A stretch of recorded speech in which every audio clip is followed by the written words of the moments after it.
Welcome to The First Turn. I'm your host, Hyena, and today, Llama and I are talking about the reveals for the new Tyranid line for Warhammer 40k. We talk about the upcoming reveals for Space Marines, and what we expect to see now that the bar has been raised. We talk a bit about the Warhammer 40k meta, and what the US Open in Tacoma has shown us. And we talk about the upcoming releases for Cities of Sigmar for Warhammer Age of Sigmar, and what, if any, new units they are going to receive for their yet undetermined release date, and more. Enjoy.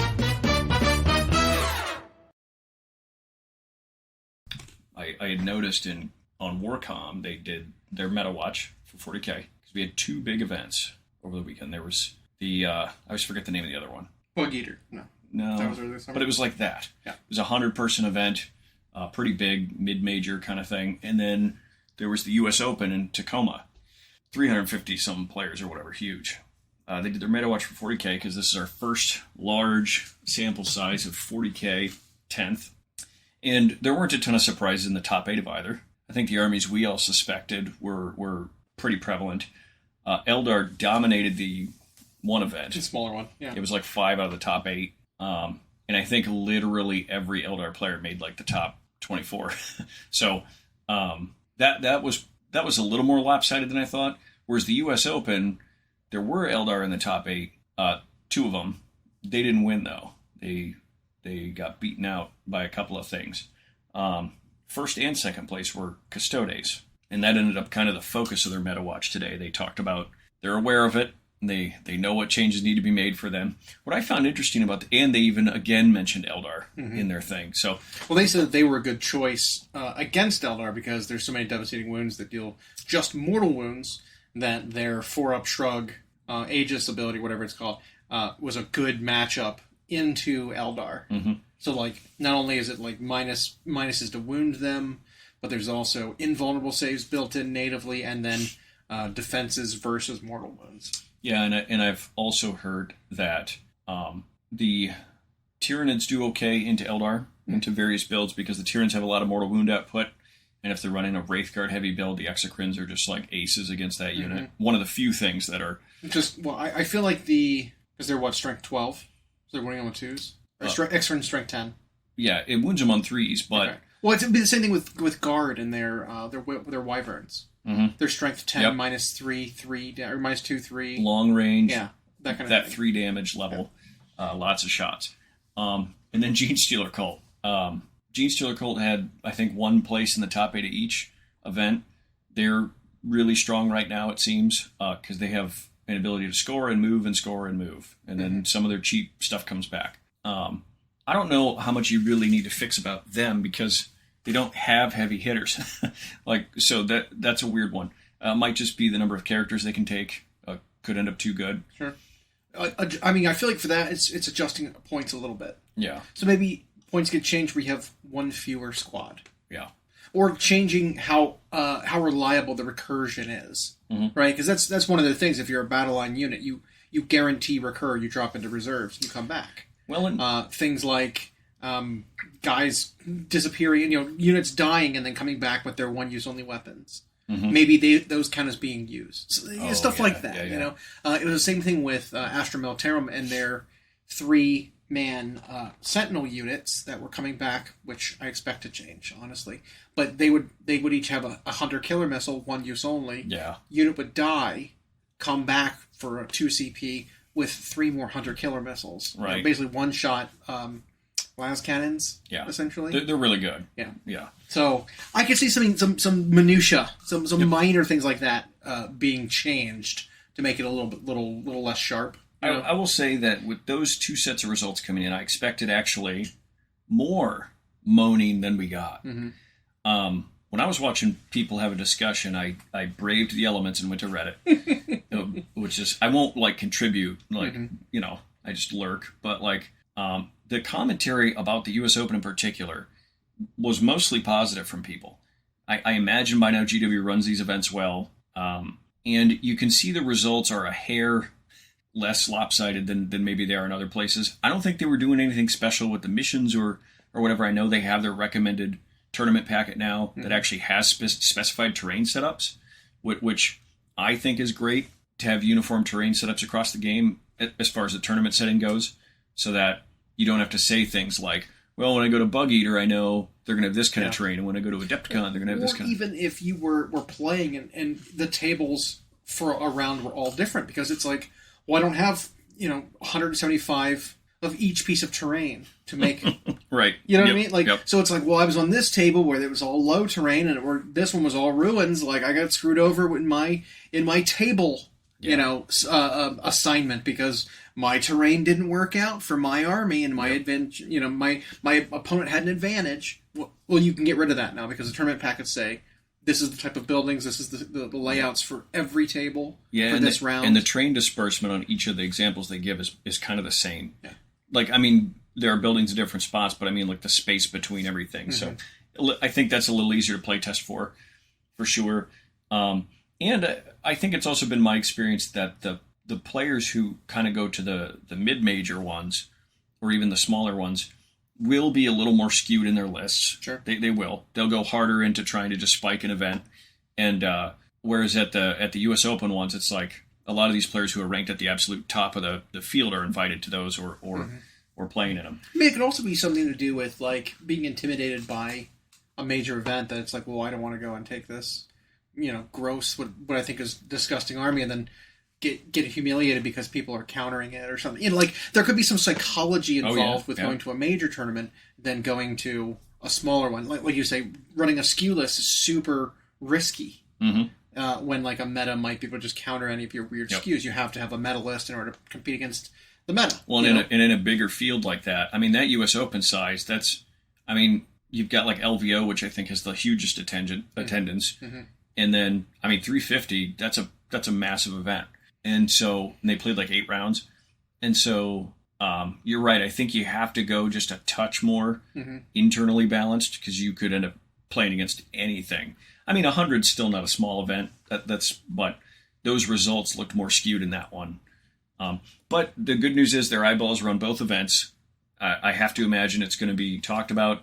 And I think that's why maybe the moaning wasn't as big. Well, I know I saw a lot of write-ups from the people who played in the LV or the US Open, who were, like, top in their faction, did, like, write-ups of the event and of their experience. A little of them were some of them were a little too specific. Like, I don't need to know your round by round thoughts, but, like, just general experience as, like, I was the best Knights player, here's my experience. Like, that kind of thing is like, okay, cool. This is what it looked like for an experienced player of every single faction. Like, I saw almost all of the top players from every faction did, like, a write-up. And maybe they were, like, encouraged to do so. Could be. Because that was kind of a weird amount of coordination to have all of them do a write-up, basically. And have it all turned in before the weekend's over. Yeah, so that was super interesting. I found that those sort of breakdowns, that commentary, like, valuable. That was really good. Yeah.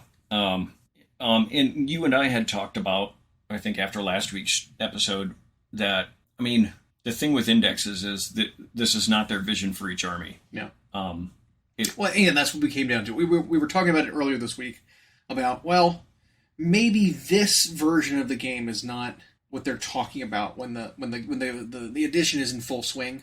Yeah. This is a little, like, lopsided because they put fewer hours into testing this, or they put fewer hours into proofreading this part of the game, because this is not what they're focusing on. This is just what we have right now to get us started, and then the game will change. Yeah, because none of the armies really feel, like, polished at the moment. Right. So I think it was like, this is the get it out so everybody can play while we're actually working or have the stuff in the pipeline that's going to be what we envision for at least the first, we have NIDS and Marines coming up first. Yeah. So we'll see more of their vision for those two armies and so on.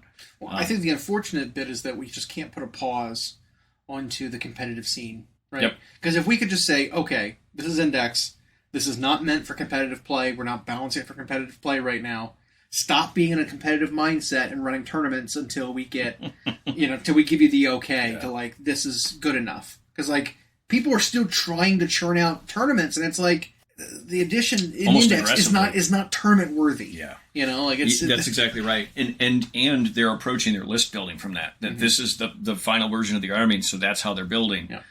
And people going out and buying, what's my army? I'm going to go buy 8 boxes of Custodian Guard.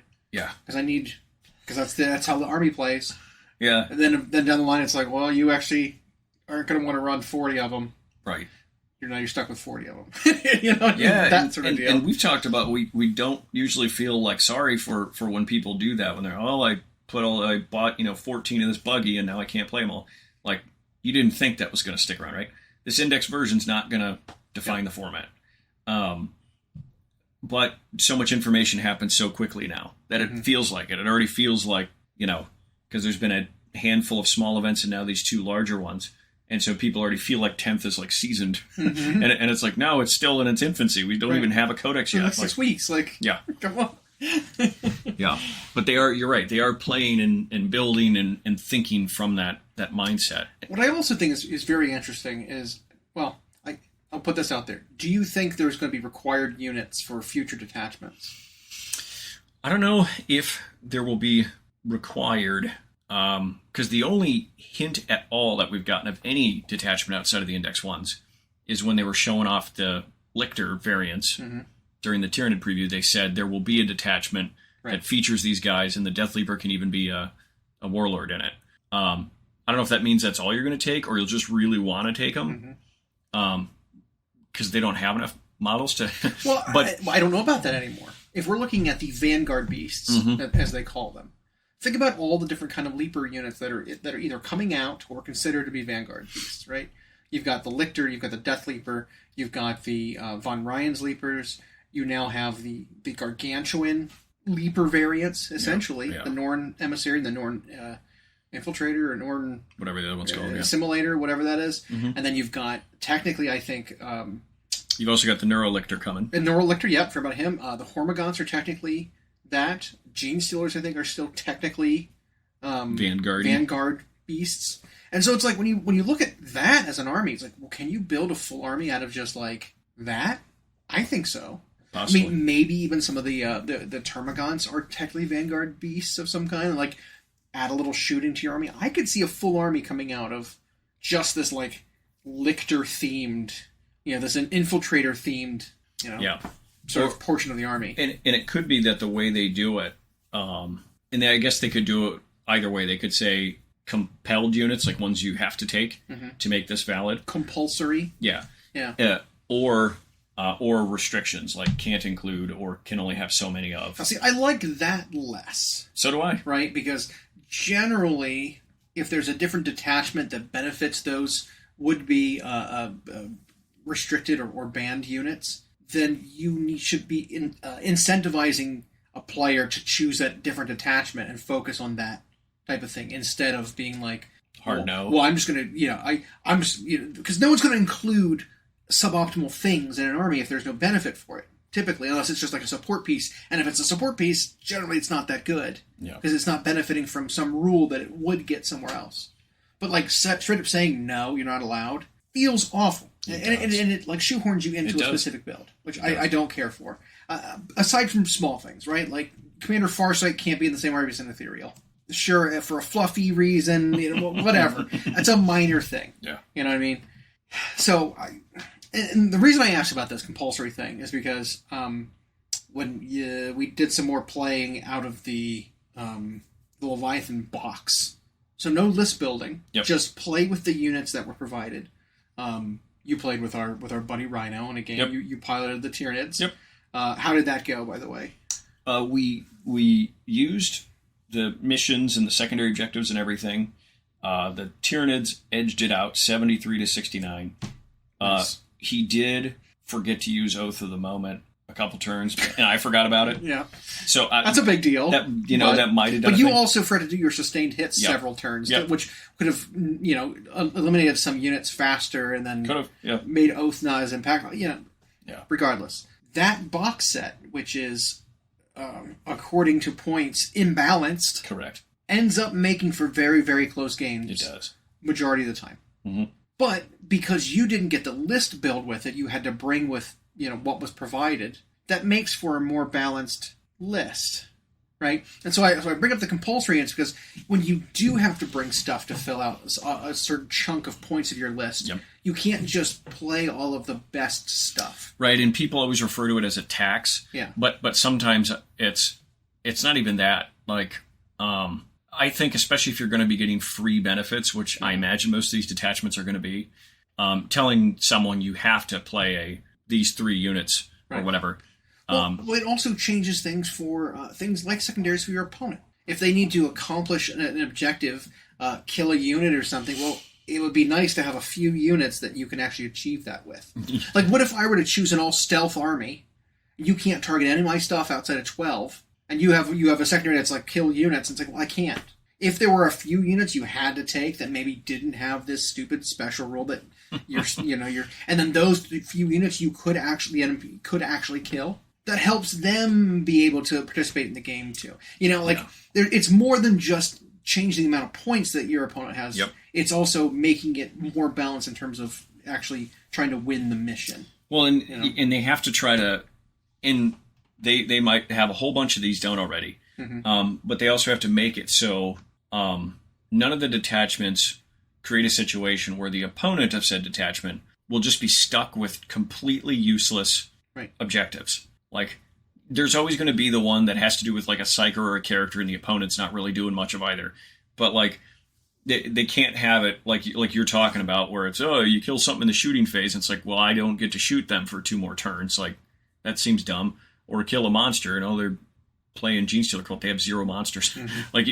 Now, luckily, you get to choose those kind of things when the game starts, and so you could, like, if you choose bring it down against a Genestealer Cult army, you've made a bad choice, at the beginning of the game. But what I think is interesting is kind of what I'm describing here a little bit.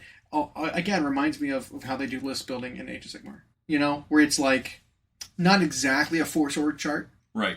Because like you're not up to this many heavy, up to this many. It's not that restrictive, but it is restrictive in the things that are important, right? This 0 to 3 artillery pieces, whatever combination you want.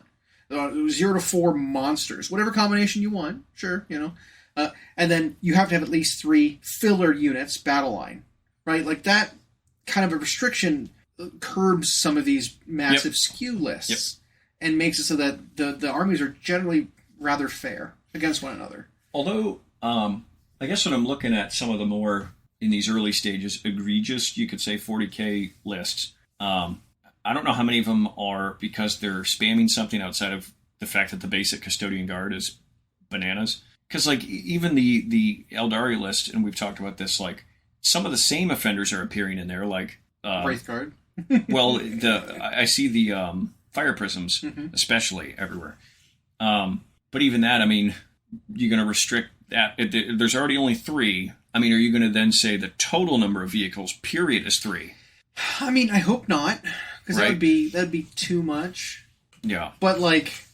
Because we're going to have the rule of 3, for those of you who are listening, which is 3 of any data sheet, max. But, maybe if that has a different keyword that's like battle tank or, whatever, you could only have up to 4 battle tanks. Like they did that what I mean? Something didn't they like do that with flyers in a previous edition where it was like you could have 2? Like, and it was no matter which flyer, it wasn't rule of 3 to be 3 of each flyer, it was you were limited to up to 2 flyers. Yeah. I mean, that kind of thing. Yep. Aircraft or whatever it was. And so it's like there's more restrictions you can put in place. Some kind of cap you can put in, minimums, maximums, ranges. And whatever. Like you said, Age of Sigmar does that. They do, and it kind of avoids a lot of those same hurdles. Other than that, like I'm not too worried because none of this is going to stay for long. Anything that's just silly is not going to last long. Which gives me, I don't know, I'm still optimistic. I'm also excited because... Well, like I said, besides people who are trying to like do these hardcore tournament lists, people seem to be having fun. Yep. Like, most people are having fun playing this game. Mm-hmm. It's not like lopsided every single one and people just get frustrated and leave. You know what I mean? And what we've seen, at least in our local area, is a lot of faces we don't recognize coming in and buying models, asking about the game, really wanting to get excited about it. And I think the community of veterans has to be aware of that, because that's a very good point. Because your attitude towards the game, towards the hobby, the way you present yourself, and the way you talk about it can have an enormous effect on whether or not they'll remain enthusiastic and commit. Sometimes new players don't need all this high level competitive scene information. Nope. They don't need to know which units are competitively viable and which aren't, and which lists you're doing. It's like it doesn't matter. A person's like, well, I've got 12 models total. What do I care? Yeah. If you know what I mean. I want to buy the things I like, the things that look cool. I want to paint. Don't tell me it's bad. Right. Well, while I'm trying to buy it, this cool thing that I like. I'm like, no, don't get that. Oh, the game is such a shit place right now. You shouldn't even get into the game. It's like it's a bad message. That's essentially what you're saying when you're complaining so much about the game while playing it as a veteran. Yeah. Because it's like, well, you're a veteran. You've played this game a lot, right? Yeah, and it's shit. Okay, then I won't get into it. That problem solved. Right. It does a really good job of alienating people and like pushing them away. Yep. Which is never feels good. Yeah, you turn them off before they even get started, and they might not be a person. The new person that is might not think about the game in terms of that. Like, well, I spend this amount of dollars to play this competitively. If it's not, I try to sell it and recoup it, and then start the next thing. And that might not even be the way they want to approach this. They want to get in as slow or as fast as they want to. They want a hobby the whole way. They will never keep up with a fully painted army because nobody does. But they will at least tell themselves that. And it's good to find what they look at and think is cool. Start there with them. Get them excited about that. And get them learning the basic stuff. Yeah, agreed. Like, because we see it too many times with like, especially with newer games that are coming out that maybe aren't perfect. Yep. And all of a sudden, these veteran players are like, "Here's what's wrong with the game," and there's someone standing there with the box in their hand, listening, overhearing it. Yeah. And then what do? Instead of getting the game and trying it for themselves, they put it back on the shelf and they walk away. Yeah, they hem-haw, they put it down, they look at their phone, they just like decide against it. Bad. Yeah, feels real bad. And it's that got taken from them. Yeah. In a way that might even be unfair. Yeah. Because they didn't ask to have that conversation. Nope. But you're talking very loudly in their vicinity, and they hear it and get discouraged. Yeah. And of course, there's a little bit of irony in that sometimes the veteran player complaining about all of that, they're still going to play the game anyway. Oh yeah. Big time.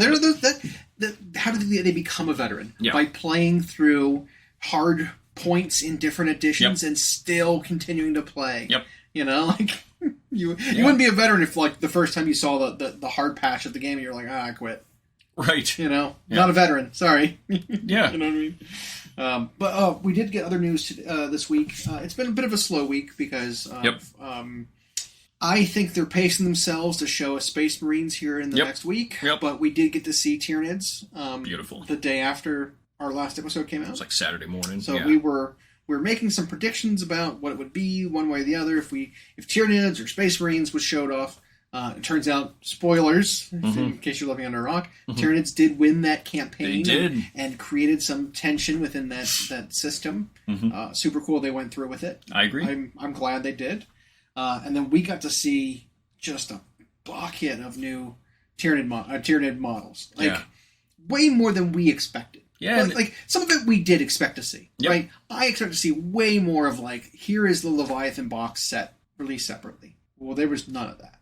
No. The Termagants was it. But it was a new Termagant kit with more gun options than just the ones we were used to. Yep. But that was the only real overlap between Leviathan and the rest of it was all new. And it was all new. So, I mean, it was pretty much every single battle line unit, besides maybe Warriors, which I don't think needed an update. Not yet, no.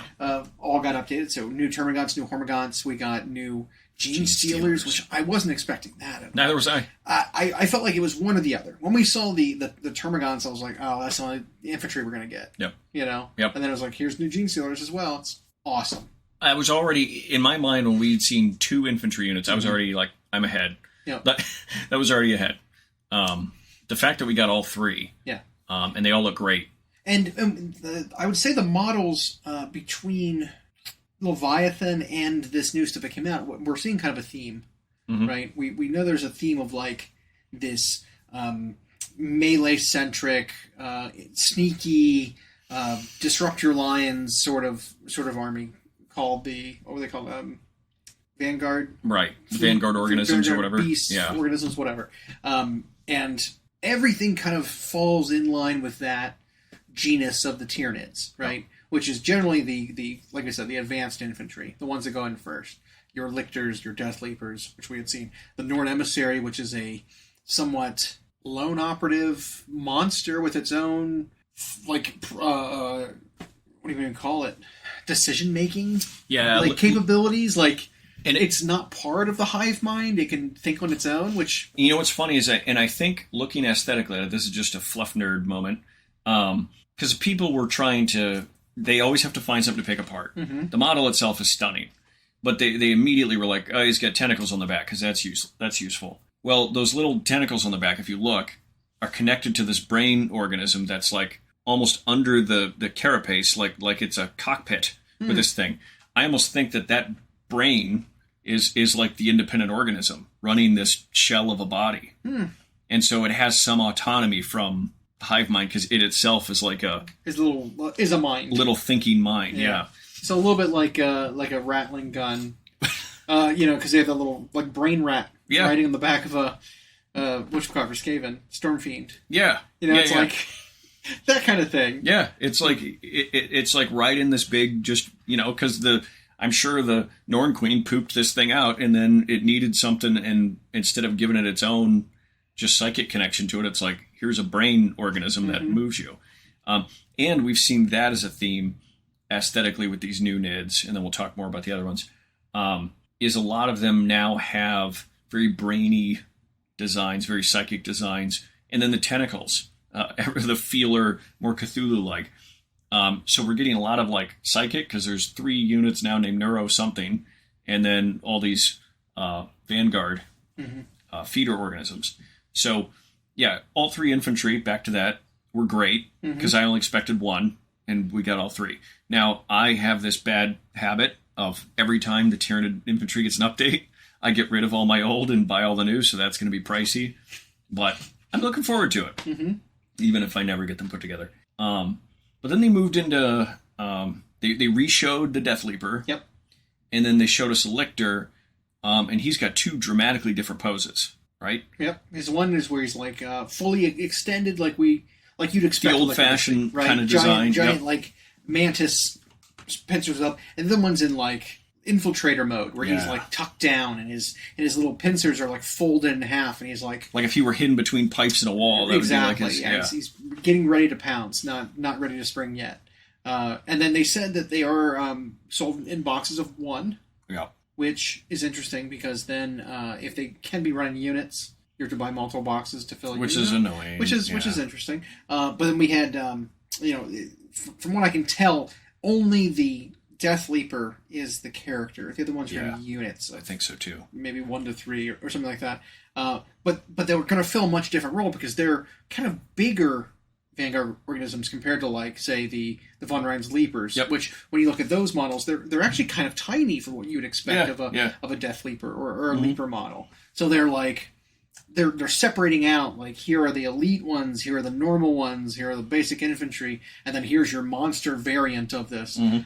Which, when I first saw the Norn Emissary, or the other one, the Assimilator, the first thing I had thought, which I had said back when we got announcements that Forge World was cutting models, was that, like, the Daimakaran, which is a much, much newer Forge World model than, say, the Hierodules or the Hierospects, not Hierospects, the Hierodules or the Hierophant, like any of those old models, they're ancient. Yeah. Third Ed is when those came out. Yeah, so long ago, and they haven't been updated. You look at the Hierophant, oh man, it's rough. Or if you see the Hierodon looks awful in person. Any of those in person, it's like, oof, this is rough. Yeah. But you see the new, Norn Emissary, and you're like, okay, I see why they cut the Daimakaran. Because this is, while not the same model directly, or even in name, this thing is going to fill a very similar role to the Daimakaran. Like, even the Assimilator, it had, like, chest hooks. Yep. That's meant to pull the enemy in so he can eat them. Yep. Or infantry them, or whatever. And it's like, that's very similar to what we had seen. And then it had these, like, bio-harpoony hands. Yeah, it was very interesting looking. Yeah, I think you're right, because they described it as, like, faster than it looks like it would be, and it's very assassin-oriented. So, yeah, it's, like, a similar role to what the Daimakaran kind of did, or, like, the Lictors and stuff do. And then we got a brand new Lictor variant, the Neuro Lictor. Yeah. And so it turns out, while in the fluff we've seen Tyranids adapt to non-bio things, like when they've encountered Admech and Necrons, one of the Splinter fleets has learned how to absorb this non-living material and make use of it. It now looks like they can just flat out absorb psychic energy as well. They can make use of that. Which is very interesting, too. And then the last surprise we had, which, surprise, not surprise, was another one I had hoped for, which was the Biovore Pyrovore kit, which is a very different aesthetic now. Yeah. I love it. So do I. By the way. I 100%. absolutely love it. Yep. But it also is a larger model that I think is going to replace the 3-man units, which is what I was hoping for. I would be for that if that's true, yeah. Because it looked bigger. It did. I'm hoping that the durability and wounds and points, everything, around this one model is going to be about 3 times as much as what the other models had. So it's like, you don't have to bring three old Biovores. Now you bring this one Biovore and it does the work of all 3 of them. And so, now, I think, the last time the Astra Militarum got a release, and they got their, larger weapon platform teams, that's like what this feels like to me. Or like the heavy weapon support platform, like the big one, is about 2 of what the other heavy weapon teams would do. Yep. It's just larger. It's got twice the output, twice the point value, twice as many wounds, whatever. And so that could be. And then if that's the case, if it's still takeable in units of 3, that'll be annoying too, because it sounds like it's sold as a one of. And I never really like it when they do that, because that ends up a really pricey unit, and it's hard for stores to get that many of one-ofs in. However, I also hope the Biovore itself goes through some rules changes, and my reasoning is that throughout the ages, going back as far as I can think, the Biovore has always operated weird. It's rarely ever functioned in the rules the way any other unit does, and I don't say that to mean it's unique and that's its thing. A lot of times it ends up sidestepping rules altogether. There were times in 3rd or 4th edition where you could launch the spore mines from a Biovore, and then enemy units couldn't deploy from table edges or whatever. They were just trapped off the board forever. Oops, can't come on the board. Right now you can do a thing, because the spore mines count as units. Yep. That there's certain objectives where they can just claim the corners ones and whatever. And score you points off of basically war gear. Yeah. Basically spent ammunition. They can units, they can do actions stuff, and which is insane. And so I've just never liked it. Yeah. And I hope that these new pieces just function a little more artillery-like. Yeah. And or hell, even just the ability that they had, where if they hit you, they just did more wounds. There's nothing that really did that before. No, it was an uncounterable smite. Yeah. It's pretty much that what it didn't was. need line of sight. And it was it had 48-inch range. It was too much. Yeah, and so I've never liked the way they function, even if, from a competitive standpoint, Biovores have always been pretty good. I've never liked the way they function. The models were always... I've never liked any aesthetic of them. Yep. Even back when I was younger and they were new, still didn't like the aesthetic of them. The weird, grinning round head. Yep. And, he's just got, this weird tumor growing out of his back. Yep. I agree. I never really liked the model. It just didn't fit for me. Never liked it. In terms of Biovore, I like the Exocrine, because the Exocrine has the same sort of design style. It does. It's a much larger critter. That's what I feel like they always wanted the Biovore to be.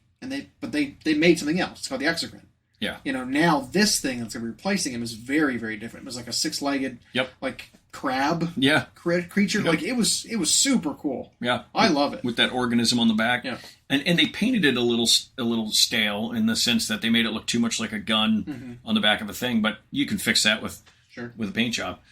Was it Halo that had something that was similar to that? Kind of a creature like that?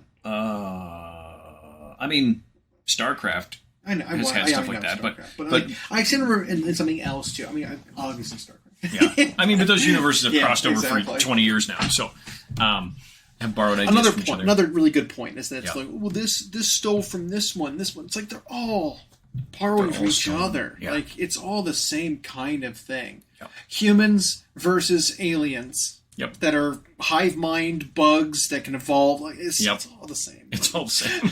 And then you have some higher ancient alien race that's dying there's out. There's so many permutations you can make on that. Yep. And design choices you can make before it starts... Just run out. It starts, bleeding into one another. Yep. And we know historically Blizzard and GW have a link. They once had lawsuits that they dropped, and now they just... If you're unfamiliar with that, go look it up. It's kind of interesting. Yeah. And now they just kind of borrow ideas from each other pretty openly. So, but I don't know if Halo had. what was the big like tank thing you had to climb inside of and shoot it? You know, where it was almost like a boss fight in like an arena. The Wraith, but it was mechanical mostly. Yeah, it was like a mechanical like walker. Oh no, there. One. Oh, yeah. I was thinking the floaty Covenant tank. No, like you mean the Piranha? Well, no, the Tau Piranha. The Tau Piranha, right? The Ghost. Yeah. But the Wraith was an artillery that floated like a gun platform. Right. And it was big. Yeah, that's right. And then, about that. But the one you're talking about was like a boss fight. You had to eventually get inside the the head. Hit its legs and it would bust and fall down. And you'd get it. Yeah. Yep. Maybe that's what it was kind of reminding me of. But again, it's just borrow from each other. Everything's going to remind you of everything else. Well, in this newer aesthetic, it's funny. I think is so good on the Tyranids. I think all these newer models have been a hit in my mind, design-wise. Well, what's funny is that it almost makes the last wave they got in like 6th Ed look outdated exactly. Now. So I was going to say, it's like you look at the old Warriors or the old... Because Warriors, Hive Guard, Tyrant Guard, Exocrine, Haruspex... The Tyrant, even. The Tyrant. Which is a great-looking model. The Toxicrine and Maliceptor. Yep. Those all came in that era, the 5th and 6th era, Turbogon, Tyrannifex. This new aesthetic is so good. Yeah, you look at the Nord Emissary and you see like the armor plates on his back and how much detail there is in them. And then you look at the other ones that have similar like beetle shells and you're like, why are they? Why are they so smooth? Where's all the detail? Yeah. You know, look at a warrior's crest on his head. It's like this is weird. It's like mushroom caps. They're like smooth and swooping. It looks off. Yeah, and then you look at the Winged Primes even got more, and then the Neuro Tyrant has just crowned for days. Yep. Yeah, so good. The way they've pushed their plastics, but it's also even possible that when those models came out in 5th and 6th edition, they were already sitting on them. They might have already even been kind of old. But these look great. So, and then of course the Norn Emissary and Norn. Why do I keep forgetting the other Assimilator? Which we talked about. Love it. Looks Hive Tyrant-y, the one version. But I'm pretty sure it's going to be significantly larger. Yeah. Because I put a Hive Tyrant together recently. Yeah. And the Hive Tyrant is actually small. If you don't have like the tail, him like his jump tail plus the wings, like the model is little. Yeah. Like he's only about 2 Marines tall. Yeah, he's not big at all. And I wouldn't be surprised if like that's the new scale for like a Prime, like a Tyranid Prime, because he's not big. Yeah, Primes are barely bigger than a Marine, you know. Yep. Like, I don't want to call it scale creep, but like when that was designed, it's like it was not. It wasn't even big then. You know. Whereas this one feels very imposing on the tabletop. It's maybe 4 or 5 Marines tall. Yeah, they were odd in trying to describe the scale because they did a weird photo chop. Yeah. Might call photo chop specifically of it next to a Wraith Lord. And then some people were doing their little Mario coin math and figuring out how tall it is based on its base thickness. And it looks like it's shorter than a Knight, taller than a Wraith Lord, somewhere in there. I'm sure it's going to look imposing. He's probably on 100 mil round or something. I'm excited. I will probably own more than one. I might have to get one. I don't even play Tyranids. Yeah. It's such a cool model. Yeah. But the whole range, I was impressed. So, I mean, like, we called one of the infantry kits, we called that they would show the separate release of something from the box. When we recorded last week and I was heading downstairs, I told you about a thing called a Norn Emissary. I literally said those words. Norn Emissary is a new creature that I keep talking about in the lore.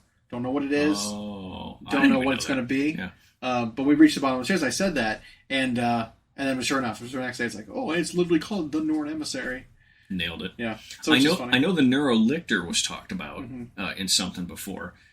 So they've really been doing that too. Yeah. Like not only back so much. Not only model design that tips the cap to originals just updated, but they're finding these rogue pieces of fluff from their own history and like we're going to make a model from that. Yeah. So I love. I think that's great. And it makes you feel like it's like a reward that you get for being in the game for so long. You're just like, I remember this thing, and it's finally coming to be. Well, now they have the ability to make literally almost any design with their plastics, and so they can get away. Like, what's this crazy thing we never got to make, or that looked awful when we tried? Like, here we go. So yeah, I think it exceeded my expectations. We called some of the things we expected. Probably to see a Biovore, Pyrovore. I expected to see a Lictor. I didn't expect it the design, but I expected to see it, and I wanted it to be bigger, and it was, which is great. And I actually think departing entirely from the design they had was the right choice. Like just because it's like, what do you do? So you redesign that. You make a small exocrine, but you like, keep it looking dumb right. like that. Like I always thought it looked dumb. Yeah. Weird, like gorilla knuckled little. Yeah, and he was always smiling, and just didn't make sense. I had joked that it always looked like an orc that was getting ready to do a somersault. Like that was what he used to look like. Yeah. And so this just, I think, full departure, new design was the right way to go, and it looks great. So I'm super stoked for the whole thing, and we're getting it sometime September-ish. Yep. I'm guessing is when it starts. Which is good because that'd be a little ways after pretty much everything. August is a busy month. Yeah. So after August is where it needs to happen because I can't even think about it during August. August for me is insane. But like I'm more looking forward to after seeing that because I don't play Tyranids, but I'm excited for them. What is Space Marines going to happen? You know, now we've given our guesses. We have, but after this, my expectations are higher now. Yep. That we're going to see even more because I was like, each army's going to get maybe like 3 or 4 units. Now it's like, Space Marines getting like 10 units. What are they going to be? You know what I mean? Well, and the fact, like you'd said before, that they did not just show us the full kits from Leviathan separated. Right. It was like all new stuff. So if we took that same precedent forward with the Marine release, I think there'll be like 1 unit from there, like either the Terminators or the Stern Guard. They'll show us the full multi-part. Here's all the. It'd be a weird thing that they would do. They give us a new plastic Firstborn kit. Firstborn Marines posed a little bit better proportions, but then smaller than a Primaris. Kind of like they did with the Corvus Marines in Horse Heresy. Horse Heresy. You look at the proportions on those are they're more real scale than the previous Baby Marines, Mark 4 or 5 Marines that they did. Because you look at those and they're stunty legged and like little chest. Like these newer ones look great. I think that'd be really funny is if they pulled that. Because I was thinking about them replacing all of the infantry kits for Tyranids. Well, what if they went and replaced all the infantry kits, the old infantry kits for Space Marines as well? That would include Firstborn Marines, right? Big weird. But okay, so what do you think? What do we think they're going to do? What old kits do Space Marines have that could be updated with this? If they're willing to do tons of stuff, what are they going to do? Well, I think getting out of the way, I think 2 of the kits from Leviathan will be shown in their full version, and it'll be the Terminators and the Stern Guard. Okay. Because those 2 kits have plenty more options available to them that are not shown in the push fit. Right, and it's not like the Barb Gaunts or whatever where they have no options. So here's their on their own thing, which I didn't mind the price though. $45 for that kit. It's not as bad as I thought. Yeah. That's closer to probably what it should be. But for Marines, so you're right. This changed my bar a bit. So I was trying to think of old things. We've talked ad nauseum about Scouts getting a update, still being called Scouts, but now they fulfill more of an elite specialist role. That would be sweet to see that. I also think Vanguard vets will get the treatment, but we've talked about that. I went rogue, and I thought Thunderfire Cannon or some sort of replacement for, because that one is still in it's still fine resin or metal, So Thunderfire Cannon, interesting. And even though the new gun platforms have Tech Marines on them, but they don't really replace that sort of artillery. Now, don't get me wrong, I hate the no line of sight needed everywhere it ever exists. I cannot stand it in 40K because it always leads to some sort of unfair or heavily skewed situation. But I wouldn't think it's crazy. I wouldn't rule out the idea of a Thunderfire Cannon or some equivalent in Primaris form. I think an all-inclusive Primaris Dreadnought kit would be cool. The new one would have like weapon options for Primaris or for the Brutalis, the Ballistaris, and get them all in one box. Yeah, just get them all. Show them all one kit, different arms. That's all they basically have. Different chest, different arms. That's it. Make one like whatever that would be $100 kit and have a billion arms. That'd be cool. Because we don't need any different dreadnoughts. Did they just give us the melee one though in 9th? Well, they gave us one, and I think it only had. Oh, it did have 2 different weapon options. They might still keep them all separate. Yeah, you're right. I think the base one and what's the new one called? So there's the Ballistaris. So that one. One doesn't have any options. So we might, but that's again saying Leviathan box is going to give us multi-part kits separately. Right. Because like it only has the las cannon and the missile launcher. It technically should be able to have much more in terms of gun options. So unless they do that kit and that's all you get, maybe Marines will be more of the weird. Leviathan turn separate. Yeah, they might be. I actually expect, though I have no idea what role it will fill, some new character type we've never heard of. Okay. Just like when we got the just this year. The head chopper, the Yeah. headsman. Yeah. Yeah. Completely new. Although I think he's a part of the is he a part of the chaplain house I think so. or something like that? I painted mine to be basically a chaplain. Yeah, because he's usually in the black Yep. armor. Yep. His thing, he doesn't talk, right? In the Lucius episode of Warhammer Still TV, unseen, that's okay. Hammer Bolter, you get to see a chaplain and a justiciar, whatever, hanging out together. They fulfill a lot of the same roles. So one, however, being a leader and a preacher, and the other is like an executioner. Right. And so I could see something. Although we got the biologist for the apothecary class, so I don't know. I think there'll be some new character type we haven't thought of. Why not?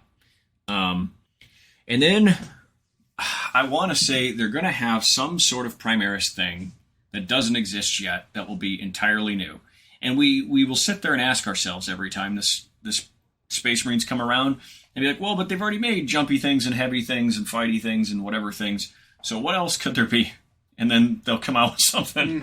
So I think we'll get something completely brand new on the Primaris side that we haven't thought of. I can't think of anything though. Yep. Like think of every weapon option that Space Marines have, and they've got them all. We've pretty much got a dedicated unit of each kind. Yep. The only thing that they don't have are like las cannon Primaris. There's no grav cannon Primaris. And there's no jump pack assault There's intercessors. No jump pack we know assault that. Primaris of any kind. The jump pack guys we have are all like weapon platforms for shooting. Yep. Which is a little odd, but yeah, there's none of that. There's no Primaris like fighty character, right? Like most of the captains they've got a sword. They're middle. Yeah. But like there's no dedicated one, right? Like there's no smash captain. You know what I mean? For Primaris, right. Right. And so like maybe something in there to lead some new jump pack assault guys. You've got a jump pack character. I hope it's actually a jump pack lieutenant, not a captain, because lieutenants just tend to be better. Well, you know what I mean? And I think all we'll see in the Marine preview when we get it will be generic non-chapter specific stuff. Absolutely. But I also think that down the line there will be other, like we got a new Dante and Mephiston and Azrael and all that. I think there will be some old character that gets updated. Sure. Most of the characters that need to be updated for Space Marines are all Ultramarines. Yeah. So, like, I'm pretty sure that most of the other chapters' main characters are all either Primaris or plastic now. Yep. But like, we could see a new Tigurius. He's gotten a new one. Is he Primaris Tigurius? Yep. When? Yeah. Okay. What we don't have though is Cato Sicarius. Yeah. Or Sergeant Cronus. Or which one's the tank commander? I thought that was Cronus. Which one's the scout guy then? Tellian. Those ones haven't been updated. Sergeant Tellian or whatever. So I could see any of those, or some brand new one like they did with Agrax like we said, Sagatone. if they're going to do new scouts, maybe Tellian is a new character that comes alongside them. Oh, because he's a scout captain essentially. Yep. He refuses to take off a scout armor. Super veteran. Yeah. So I mean, we could, but those are the areas of the Space Marine Army that like I could see needing updates. I could see if they're going scout heavy, if they do decide to go that route, getting new land speeders to go with them. New land speeder, except that kit is bad. Oh, the flying minivan? Yeah, well, like the little ones, like any of the old land speeders, maybe getting rid of them. Because we got the new Primaris speeders. I'd be okay if they cut the old land speeders. Yeah.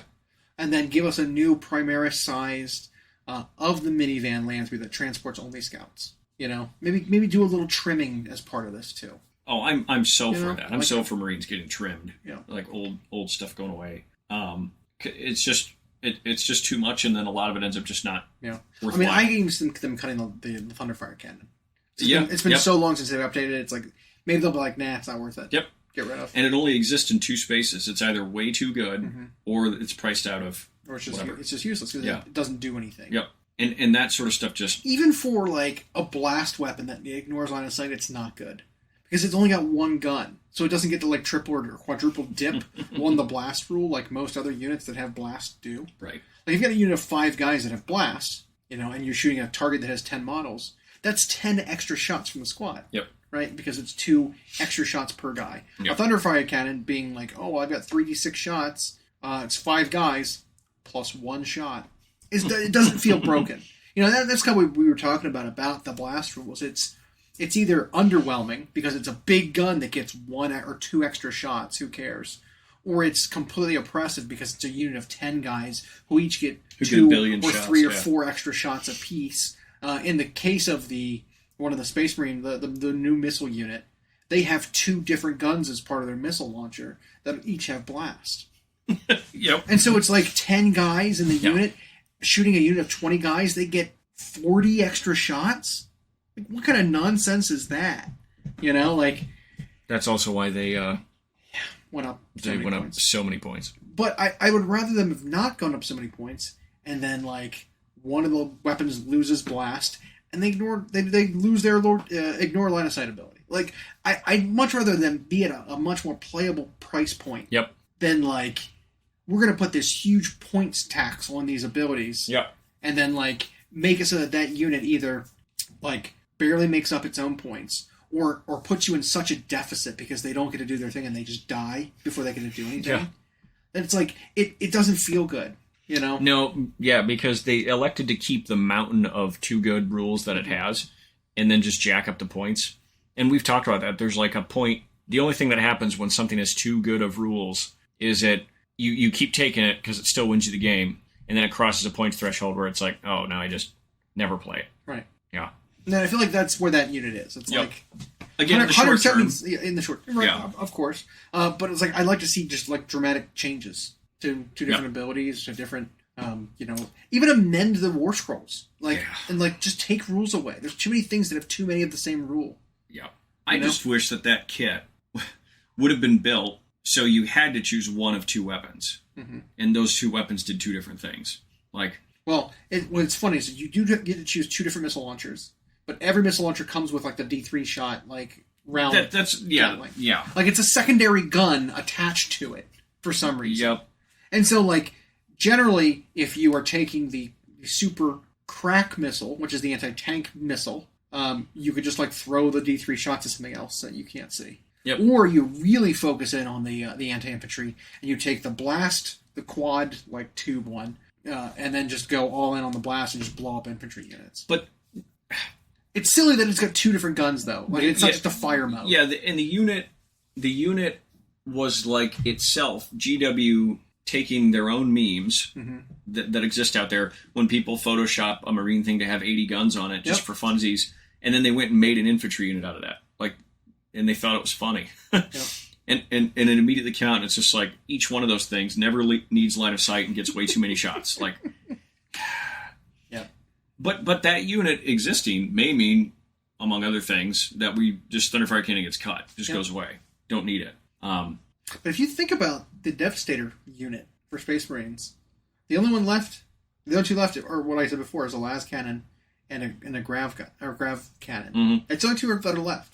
So they've done the Meltas and the multi-Meltas, whatever, the missile launchers, like they've done the plasmas.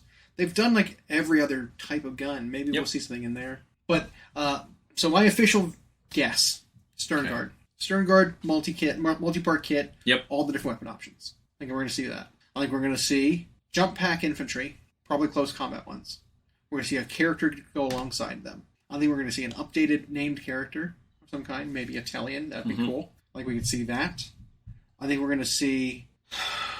I want to see a new land speeder storm, whatever it's called, that transports scouts. That's what I want to see. Okay. It's a little bit. And then we're going to see Terminators of both assault and what are they called? Terminators? Yeah.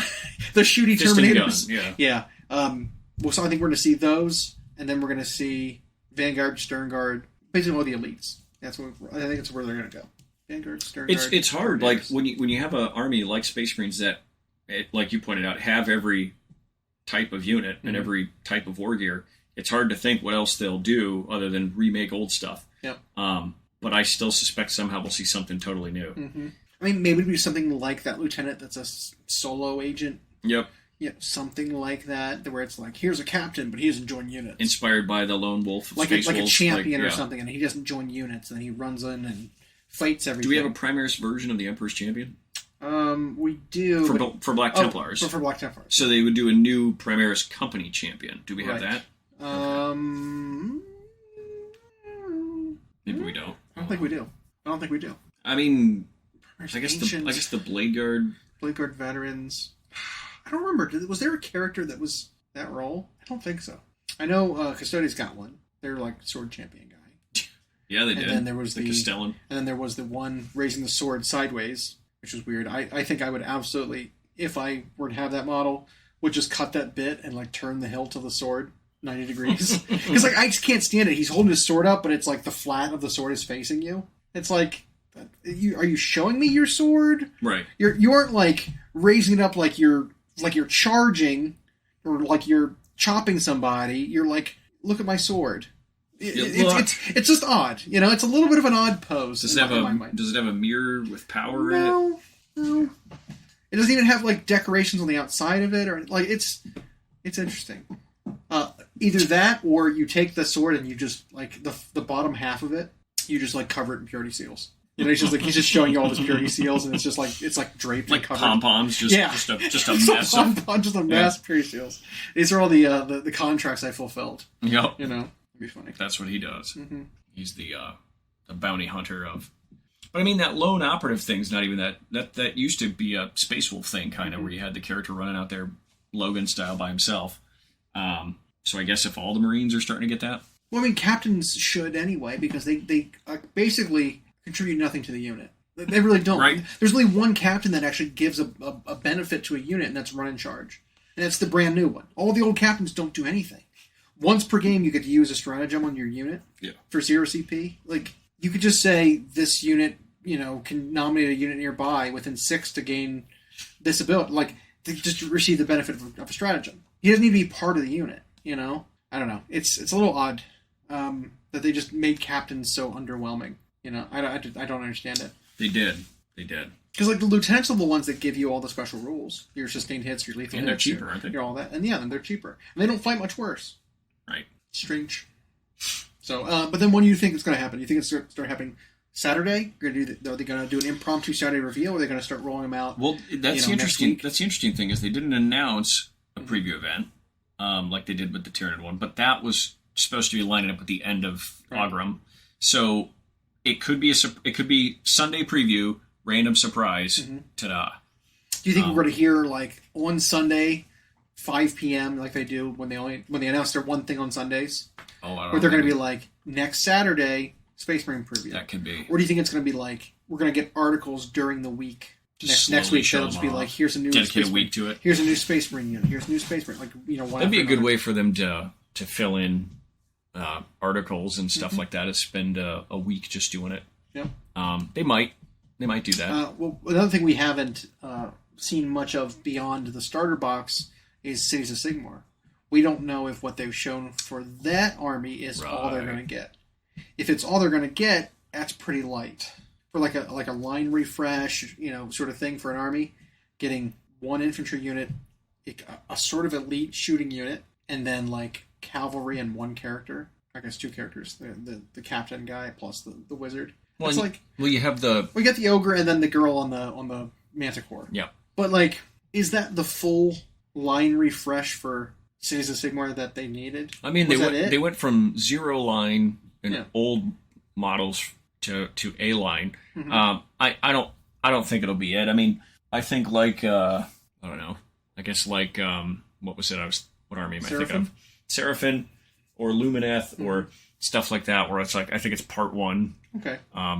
Because like with the things they cut, because they did announce that a couple weeks ago. The things they cut, the things they would need to add to make it like a fleshed out army would be like an artillery piece of some kind, an artillery kit, and all that. They can make a couple different variations, some kind of an engineer to go along with the artillery, and then like bare minimum is kind of like lighter skirmish unit.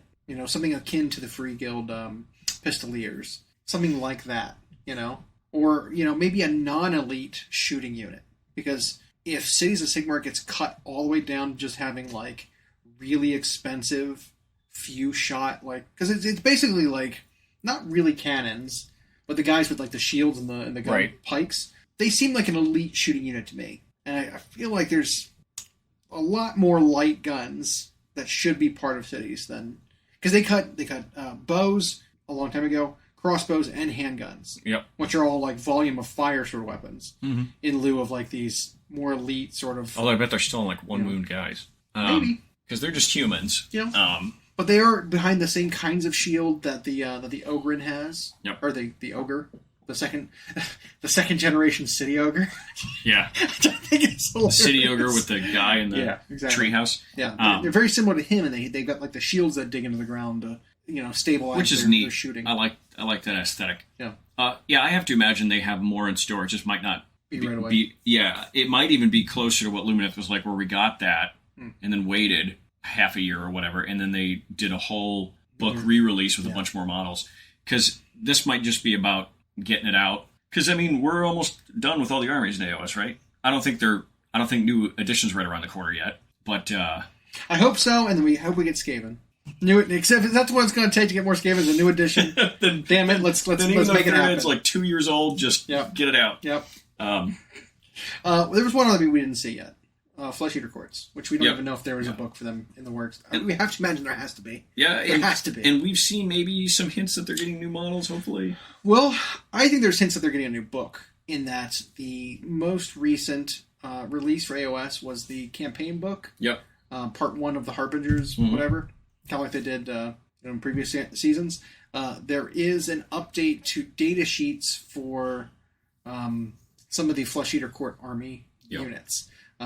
They're battle line units, even like ghouls and the crypt horrors of the flying ones, crypt flayers, whichever. Crypt flayers. Crypt flayers. Yeah, I think all 3 of those though. Those 3 units are their like basic like infantry, because they only have 3 infantry units. So all 3 of those units got updates to their war scrolls, which gives them new updated rules outside of the codex. But I think that they are showing us the rules for those units that will be shown in their actual book, and we just get them a little early through this campaign. Yep. They've done that before, and like the rules are kind of cool. Like there's like you gain bonus rend, you get extra attacks. Like there's synergies for being close to other things. Which one of them is you get to pick up and carry a hero across the battlefield if you move. Which I love that idea. Is that there's like similar to like deck droppers in Total War. You like fly over and you pick a friendly guy up, and you carry him over to a more advantageous position, and then drop him off and go. Like, I love that idea. I think that's hilarious. But I think that's more what they're showing than anything. Is not necessarily new units, but new rules coming in their book. So probably character in a book. Probably. Well, we know. Yeah, probably character in a book. Well, they got one from the campaign itself. That little guy with the scythe. Yeah. Maybe that's the only character they get. Maybe. At least one is with the book. Yep. They did get a new unit from Warcry. Yeah. That's a Monster Hunter unit, which is okay. But like, fleshing out that army, I think would require them to come out with interesting new things. Yep. Right? Like hunting hounds or more of those weird baboon things on their own. I would love a unit of baboons. Or like maybe even armored elite ghouls. Something that was a little more men-at-armsy than like the peasants that are the ghouls, that are just like the cannibals, the eaters, the guys with actual weapons, because they've been showing that off a lot in the AoS Flesh Eater Court releases through when they came out with the Arch Regent. It was like the winged vampire guy. He had like armor on him. Duke Crackmarrow, which was an Underworld's warband, he had a halberd. Yep. And they were wearing like bones as armor. The Underworld's warband obviously has like cloaks and weapons and stuff like that. So it's like maybe Flesh Eater Courts is being fleshed out more in like as a proper army soon. Maybe they'll have more armored guys and more. But how far do you take that without them just looking like the other undead armies? Well, because they'd all have the weird like poses, right? I mean, that's it, right? Like they're all hunched over. That's it. I mean, you would give them you'd give them a different aesthetic of armor. Yeah. Right? Then, like, because they've kind of diverged with like skeletons, right? Skeletons are very now like Macedonian. I don't know. Like, it's a weird aesthetic on them now. They've got these like veiled helmets where they're like these curves, the eye holes, and like lots of drapey sort of like chain coifs under their helmets. Like, they've changed the aesthetic for skeletons. So maybe, Flesh Eater Courts goes more, more European sort of style, where they've got the weird, like, barbet helmets, like, something like that. And then they're all hunched over, and, like, it's very clear you're not just a skeleton. There's something else going on there. Or, incorporating bones and stuff in with the armor, where, like, the bones are spolders, spauldrons for them, as in addition to the metal pieces. I don't know. Maybe. I think they could do it. Yeah. Yeah, the army, like Fire Slayers, just needs way more to expand it. And maybe that won't be... Maybe they are going to get a lot.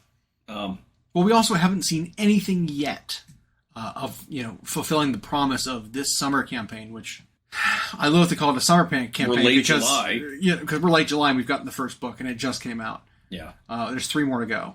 And we haven't seen any, like, new models for this summer campaign beyond the 4 Harbinger. And there were supposed to be, like, 12 or something. There's supposed to be 12. Yeah. Right. So we've got the 4 Harbinger models. Fine. And we know the big piggies coming. Work on Big Pig, yep. But then that was it. Like, there's still, like, 7 more things of new release things to go for this summer campaign. Yeah, I wonder if they're going to try to fit that between the, like, 40K, we know, autumn we get 2, winter we get 2. But that's a lot of months. Yeah. So you got to figure AoS is going to slot in there somewhere. Hopefully, yeah. Do we have a release time for cities? No. Okay. So they're either going to give us half now and half later, or they're going to wait till they have it all. And then the starter box will be at launch, and then the other stuff. Yeah, Seraphine did that, right? So did, like, think about the box set for Cruel Boys. I think it's a good example of what I think Cities is going to get. Yeah. Because they got their starter box, right? Which is their Swamp Orcs. You got the Grots. You got the couple characters that were all in that box together. 3 crossbow guys, whatever. The starter of an army. Yep. And then in addition to that, you got the boss riding the troll. You got the Slogoth, which was like I don't know, like kind of a dinosaur sloth. Swamp anteater dinosaur. Yeah, and then you had the Swamp Dobby. Yep. Which is like, he looked like a house elf. Yep. But big, which is odd. Yeah. And then you got the Vulture, right? You got all those kits released, and then the Killbow. You got all those kits released outside of that like starter army, right? I think Cities is going to be like that, where you have the starter box that's the equivalent of that Swamp Orc starter box, but then you'll have an artillery piece.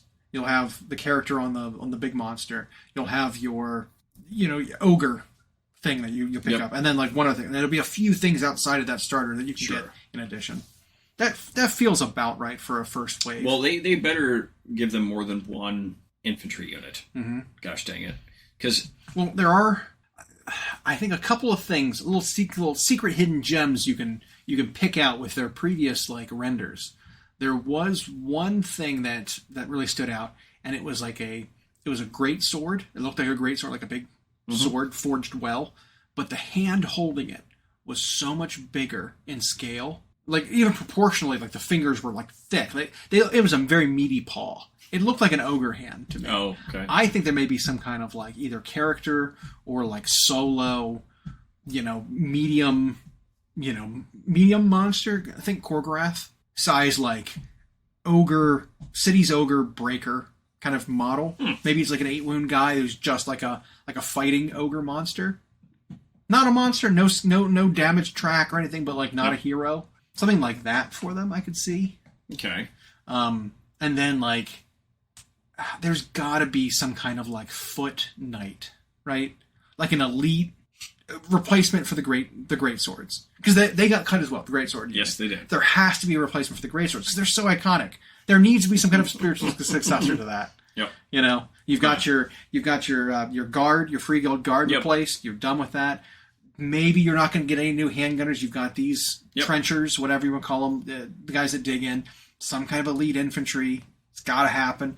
An artillery piece, and then like they make the elite infantry cavalry. A dual kit. Have them have a great sword option.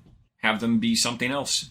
Sure. Flagellant crazy fanatics. Well, they didn't cut flagellants. Oh, great. The old flagell models are still in. But they don't have a warrior priest to lead them. So maybe we'll see a warrior priest leader, too.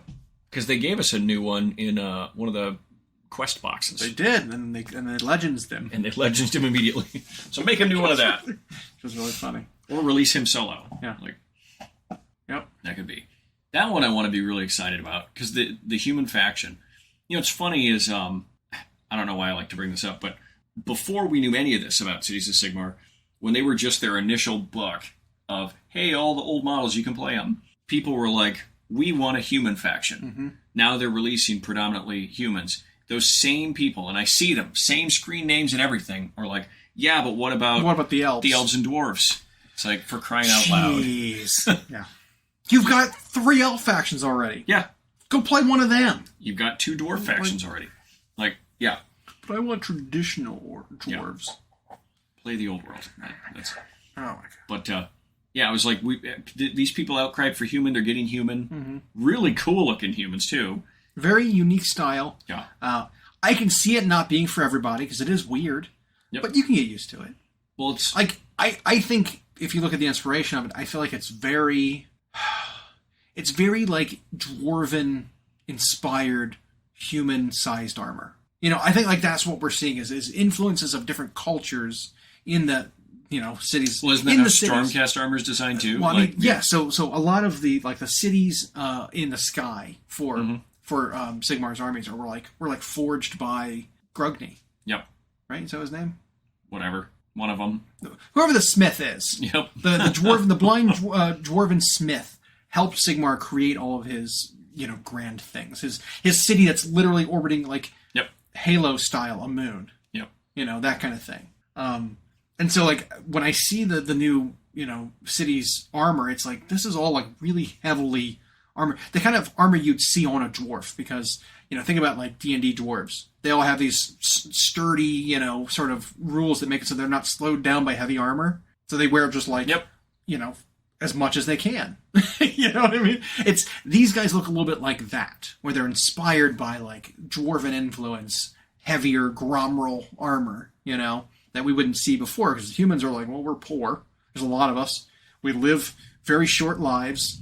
We die very easily. They're in a feudal society. Wrap that guy in leather and give him a helmet, yep. and then give him a pointy stick, and then send him to the battlefield. Yep. Whereas like dwarves and elves who live significantly longer are generally armed better, they train more, they fight better, they live longer, all this kind of thing.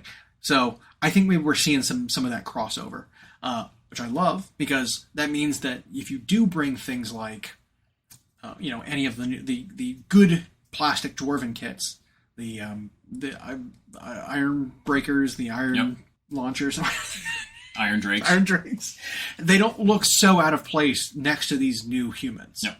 Right, they kind of look like, okay, there's an aesthetic, Yeah, see, I didn't see it in their armor so much, because their armor still... Well, look at their helmets. Their helmets have that weird, like, angular... Well, that's what I was going to say, is the shapes. Yeah. Because they're not like, head-to-toe plated, right? But the shape of their shields and the shape of their helmets are like, sort of like... Castle-y? I don't know. Well, and even like, how, like, Middle-earth dwarves are, sure. where everything's angular. Yeah. And so, you're right. I could see that being an inspiration for them. I also just don't think the old Empire aesthetic from the old world fits in Sigmar. Looking back at those models and looking at like the puffy sleeves, everything, it's just like, man, this is not. And I just don't think it would have remained in fashion for 15,000 years or whatever. But it's also not fun to paint. No, and those models aren't fun to assemble or nothing. Big gaps in their sprue, but I think. We've seen the one footman unit. Mm-hmm. You're right. I think there'll be an elite one, and then some sort of MSUE thing, whether it's a priest and henchman, or something like that. You know what I want to see? I also want to see one of those like walking towers, those spider towers. Oh yeah, with like a tank on the top. That could even be the artillery. That's what I want to see. Yeah. I want to see some of those. Big. Yeah. Yep. Yeah, make him like, I don't know, put him on like a 100 mil base and make him like kind of tall. Yep. Have little spider legs out the side, and there was a War Machine piece that was like that. Was there? That was like I mean, I think it had little fat legs instead of spidery legs, but then it was like this tower of menacing. That might have been Menoth or Convergence. I think I know the model you're talking about. Yeah. Okay. But either way, yeah. And it could even resemble like the one in all that's cut from that game, so there's no longer any shame in stealing it. Yep. And the because we saw something like that in that Hammer and Bolter episode, right? Yep. Anyway, I think that the faction's got a lot of possibilities. I just don't want them to short it. Yep. I don't want it to come out and be this super limited range that takes forever to expand. Mm-hmm. I know they're doing a lot because they're also putting all this effort into new Nids and Marines and into this epic, not epic game that's eating up resources. I think it's also hopeful to me that we can tell they're not putting a lot of effort into Old World. Yep. Because they said, hey, remember all these models you had for Cities of Sigmar? They're cut from Cities of Sigmar, but don't get rid of them. We're bringing all of those kits back to Old World, so you can have your Old World original models back in there, which I think is hilarious. Same, but that means that like they're not having to worry about resculpting and doing new kits for Old World like that. That kind of production timeline is not going to be eaten up by the Old World game. Yeah, and sorry, Old World. Well, you know, and I do like, and we've said I think they have new stuff coming for it eventually, but they want to see if people play it. They want to call people to the mat. Like, you guys wanted this back, here you go. So show us you're playing it, and we'll support it. I think that's a different approach to how they do all the other games. They just make and then hope people buy into it. But this is a game that's been around forever. The cries were from people who've been around forever. They've had their models around forever. If they can make a better version of it, I think it can be successful. Oh yeah. If they make a better version of it that has improvements upon other fantasy variants, I think it can be successful. Because, I mean, there's several other games that have already done the rank and file with improvements upon old fantasy. Yep. They're already better. I think the advantage that fantasy has is that it is such high magic, fantastical. There's a lot of powerful wizards. There are your classic factions of undeads and orcs and stuff like that, which a lot of other games have kind of adapted and put their own take on it, but I feel like didn't go far enough. Because like one of the big grievances we had with Magic in old Warhammer was it was too powerful. Oh yeah. Like you could cast one spell, it would like frame through a unit and wipe it out, and you'd lose the game off of that in turn one. An irresistible cast kind of thing. You couldn't even stop it. Who cares if your wizard blew up? You destroyed the enemy army. Yeah. And so like no other game has gone that far with their especially their magic system in their game. They've always toned it way back, and so there's almost no magic. I think magic defines Warhammer. Look at Total War, right?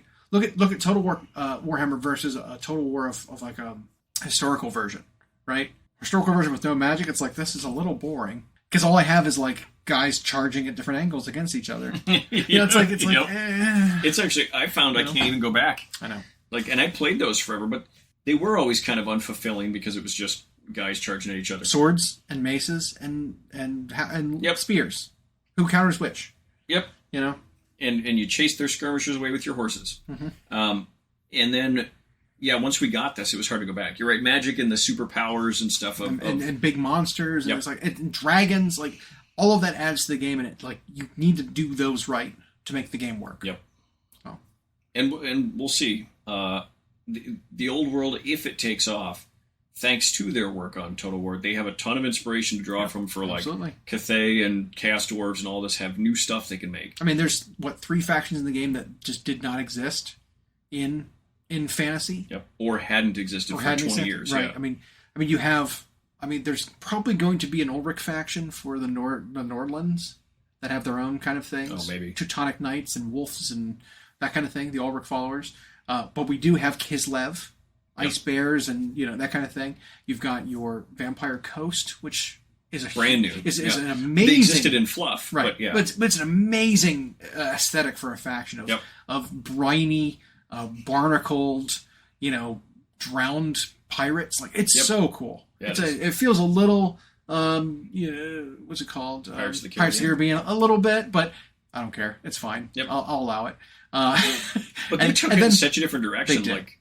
But then Cathay plus what's the other one? They'll probably do a Nippon or something eventually. Well, that kind of thing. Well, like and even the Chaos Dwarves in Total War are fleshed out so much more than they were. And, I mean, between Forge World had okay models for them. But otherwise, you have to go all the way back to when they had the cons, the Bolshevik hats, with the weird like spiky Bolshevik hats. It was so weird, and curly beards, and like these look so much better. They all had like monster fangs. Yeah, like, it was bizarre. Even in the classic sense, they didn't look good. Yeah, and this is that they could even do in a full plastic range. But again, they need these people to prove that the game's worth it.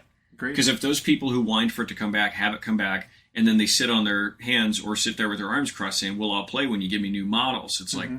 Okay, you just moved the goalpost again. Yeah, exactly. Because that wasn't the reason you were sad it was going away before. That wasn't the reason you claimed you weren't playing it before. So, and you're right. They've got one thing going for them, the name, Warhammer. Because Wrath of Kings or Kings of War, whichever one it was, and both Conquest, those games tried to bring Warhammer Fantasy back, in a sense. And they've done okay, but they faded, and those people all now know Old World's coming. So they're going to have to show up in force if you want cool new stuff. Yeah. And I'd be all for it if the game is good, because it hasn't ever been good. It just hasn't. They'll remember.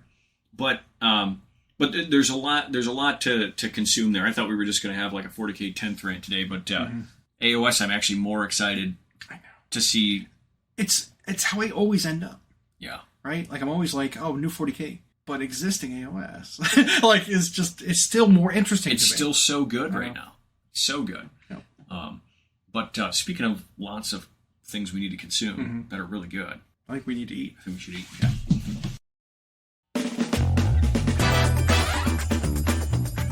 Thanks for listening. We hope you enjoyed.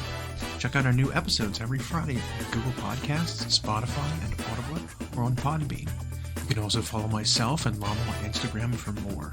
We are at Hyena Paints Minis and at Llama Paints Minis. Music provided by Kevin MacLeod at incompetech.com. And as always, we'll catch you next time.